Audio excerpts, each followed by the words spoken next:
गलादाङि गुदि फरायसालिनि बारग' गाहाय फोरोंगिरि आरो मोनसे समनि गसाइगाव जिल्ला बर' थुनलाइ आफादनि गोख्रों मावथि एबा बारग' आफादगिरि रेनजेन्द्र नार्जारिया बे बुहुमाव गैलिया।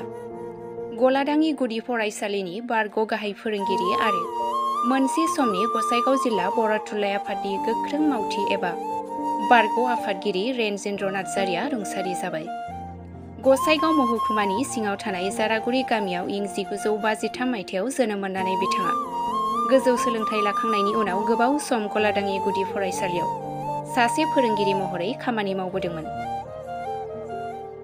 फोरोंगिरि महरै खामानि मावनायल' नङा, बिथाङा सासे गोग्गो गोसोनि समाज सिबियारि आरो मोनसे समनि गसाइगाव जिल्ला बर' थुनलाइ आफादनि गोख्रों महरै आफादगिरिनिबो बिबानबो लाबोदोंमोन। मिथिनो मोननाय बादिब्ला बिथांनि देहाया गोबाव समनिफ्राय लोरबां जानानै दङमोन। बेनिखायनो गुवाहाटीनि गंसे गावारि देहा फाहामसालियाव फाहामथायनि थाखाय थिसननाय जादोंमोनब्लाबो मैया समबार सानखालि बेलासि समाव 72 बोसोर बैसोआव रुंसारि जायो। बिथांनि रुंसारि जानाया गसाइगाव ओनसोलनि आरो बर' समाजनि जोबोद खहा जादों बुंनांगोन, जायनि थाखाय ओनसोलनि गोबां सानसुमै बिथांमोना दुखु मोननाय फोरमायदों। बिथांनि गोथै सोलेरखौ बिदाय होनाय समाव दिनै गसाइगाव बिधान सभा बियाबनि एमएलए जिरन बसुमतारी, जमदुवार बियाबनि लोगो TCLCC मासिगिरि निथुन बसुमतारी, गसाइगाव दख'रा एबसु गसाइगाव जिल्ला बर' थुनलाइ आफादनि मावथि बिथांमोनजों लोगोसे गुबुन गुबुन आफाद आरो राजखान्थि हान्जानि दैदेनगिरि आरो गोबां रायजो राजाफोरा बाहागो लायो।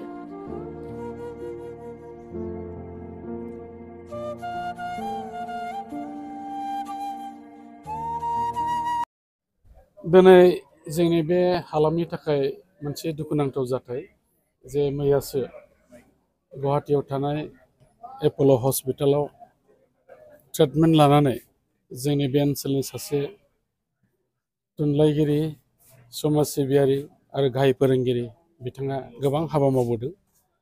मानगोनां रेनजेन्द्र नार्जारि बिथाङा मैया रुंसारि जादों आरो बे रुंसारि जानायखौ बे खबरखौ मोनमारनो जोङो बयबो दुखु मोनदों। दुखु मोननायजों लोगोसेयै जोङो दुखुथिया न'खरनिसिम जोंनि दुखु मोननायखौ जोङो बिथांमोननिसिम फोरमायदों आरो लोगोसेयैनो जों गेदेरथार मिजिं थिदों जे थालांनाय न'खराव जेफोर दङ बिसोरखौ जाहाथे आनान गसाया मोजाङैनो मोजां बे संसाराव थांनानै थासान्दि मोजाङैनो दिथा होयो एबा जोथोन लायो एबा मोजाङैनो दैदेनलांनायाव हेफाजाब होयो। आरो लोगोसेयैनो बिथांनि रुंसारि जानायाव स्पेसियेलि जिहेतुके बिथाङा गसाइगाव बर' साहित्य सभानि सासे बारग' आफादगिरिमोन, जोंनि गसाइगाव ओनसोलाव जोबोरैनो दुखु मोनदों। मानो होननानै बुङोबा बिथाङा गोथाङै थानाय समाव खालि थुनलाइल' सिबिनाय एबा खालि फोरोंगिरिनि हाबाल' मावनाय बे नङामोन। ओनसोलावहाय समाजजों थाफानानै बिथाङा समाजनि जेसेबां जेंना जेंगोना बेवहाय बाहागो लाफानानै बिथाङा गोबां खामानि मावोमोन आरो स्पेसियेलि नैबे जोनोम जायगा जारागुरियाव बिथांनि अबदाना गोबां दङ। दा बिथांनि जे अबदानफोर होलांनाय बेखौ जोङो फंनैसो बाथ्राजों बुंनानै फोजोबनो हाया। खालिबोल' जोंनाव मोनसे आफस'स थाबाय जे बिथाङा आरोबाव जुदि थांनानै थाबावोमोनब्ला निस्सय जोंखौ थुलुंगा होगौमोन, ओनसोलाव गाहाम हाबा मावनायाव बिथांनि आरोबाव बिहोमाया थाबावगौमोन होननानै जों सानदों।